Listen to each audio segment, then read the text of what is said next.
Hello everyone, गासिबो खुलुमबाय नोंथांमोनखौ बे आंनि गोदान भिडिअ गासिबो बरायनाय थाबाय आरोना स' दिनैहाय फुंनिफ्रायनो ब्लग स्टार्ट खालामदों आरोना आङो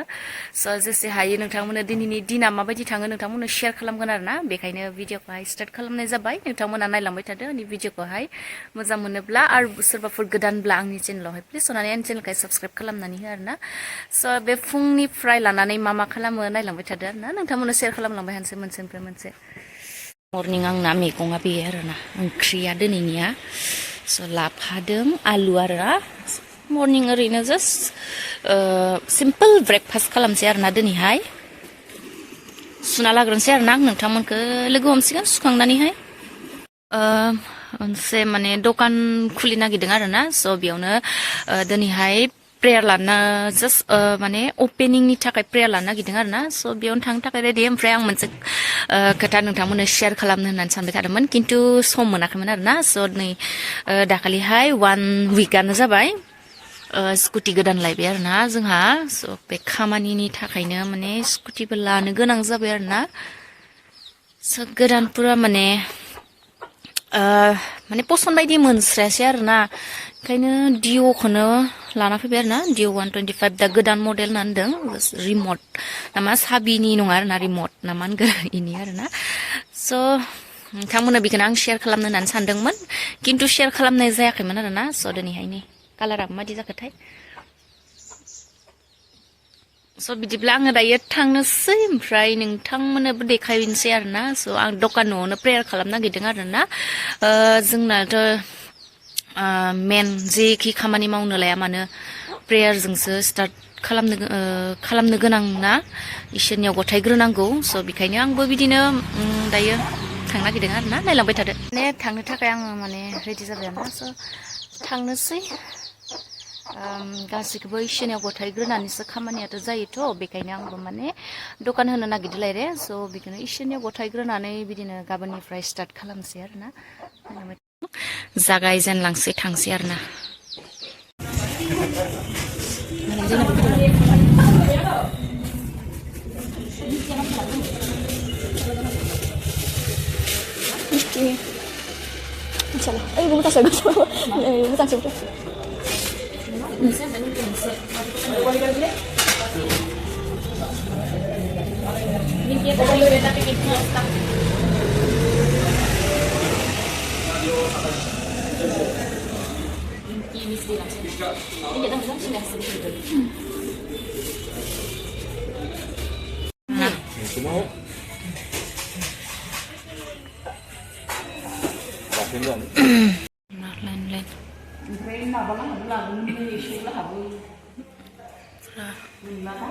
दिनै माबागोन आरोना प्रेयार बेयावनो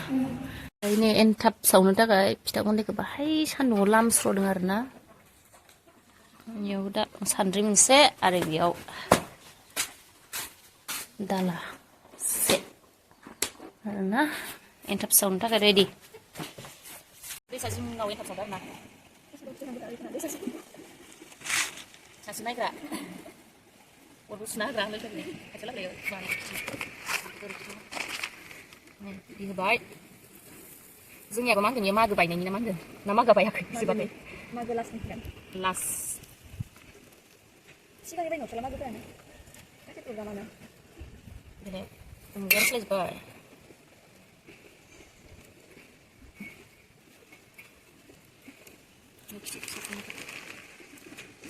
बरिया सावगासिनो गोथाव फुदुंना लोंसै दा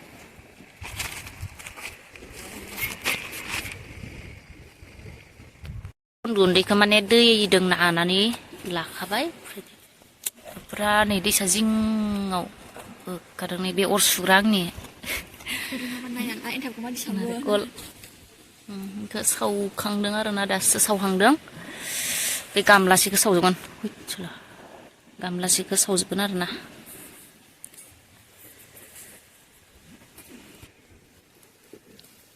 दा सावनोसै आरोना आं जाय रोङा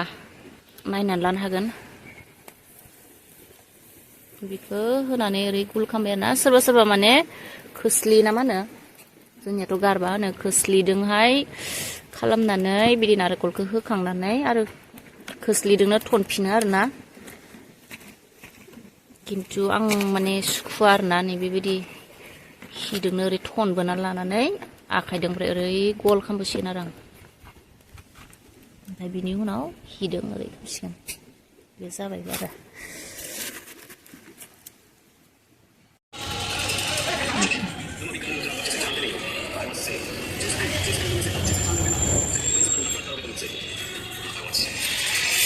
गुड मर्निं एभ्रिवान मैयाहाय माने ब्लगखौ आङो कन्टिनिउ खालामनो हायासै आरोना स' फिथा सावखांनानैहाय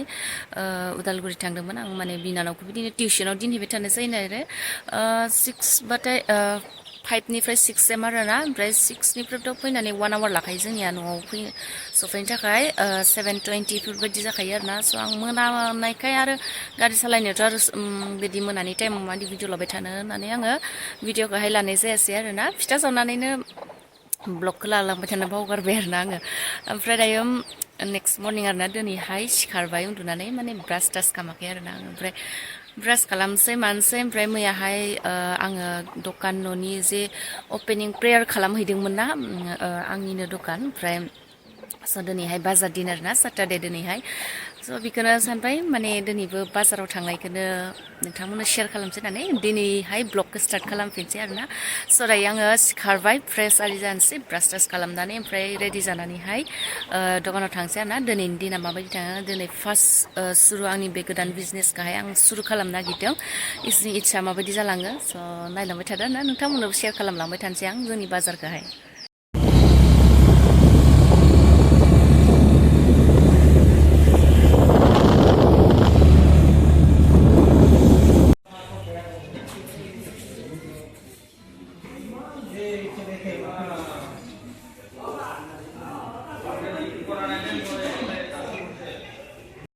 बेलेगफोरनि आरोना इथिंबो सेस दखान लागा दखान गोदाना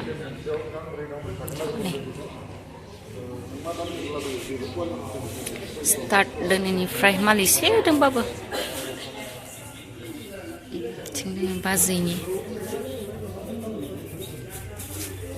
बाजैनि दखान बिथिं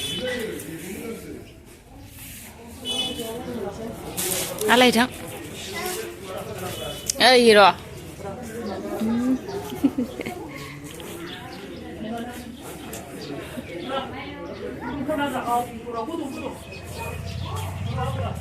दखान गोदान जोंनि 280 खथं खुथं जिरायगासिनो दखाननि फायग्राफोरा नै बिथा आखल गैया गोलाव जाबाय मानसियानो गैथारा आरोना दिनैहाय पुरा दायो